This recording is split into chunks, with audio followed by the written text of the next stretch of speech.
আসসালামু আলাইকুম। এনার রান্নাঘর চ্যানেলে সবাইকে স্বাগতম। আজকে আপনাদের সাথে শেয়ার করব কচুর লতা দিয়ে ছোট মাছ রান্না। এর জন্য আমি একটা কড়াইতে অল্প পরিমাণে তেল দিয়ে দিলাম।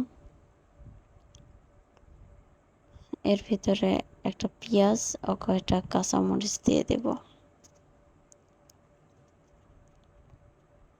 পেঁয়াজ ও মরিচগুলো ভালোভাবে ভেজে নিব।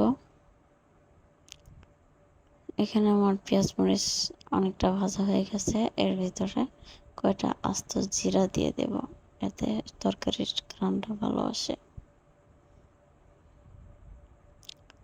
তারপরে আমার পেঁয়াজ মরিচ যেন পুড়ে না যায় তাই সামান্য পানি অ্যাড করেছি। এর সাথে হলুদ, মরিচের গুঁড়া, লবণ এগুলো দিয়ে একটু মিশিয়ে নেব।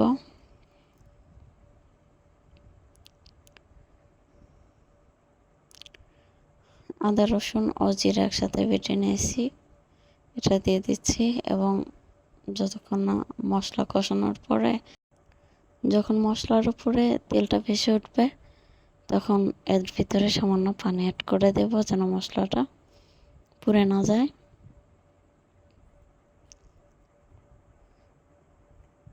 তো আমি পানি দিয়ে দিয়েছি, এর ভিতরে মাছগুলো দিয়ে দেব।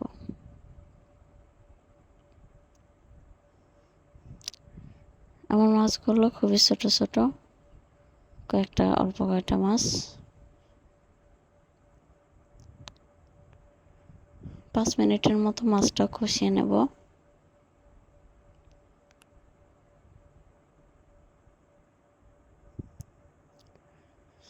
মাছটা কষানো হয়ে গেছে, এবার আমি এগুলো তুলে নেব। এর কড়াইয়ে যে ঝোলটুকু ছিল ওর ভিতরে আমি লতাগুলো দিয়ে দিয়েছি।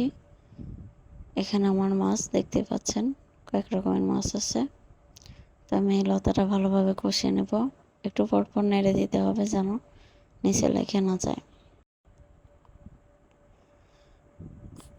আমার তরকারিটা কষানো হয়ে গেছে, এতে আমি ঝোলের জন্য কিছুটা পানি অ্যাড করে দেব এবং আরও 5 মিনিটের মতো জাল করে নেব।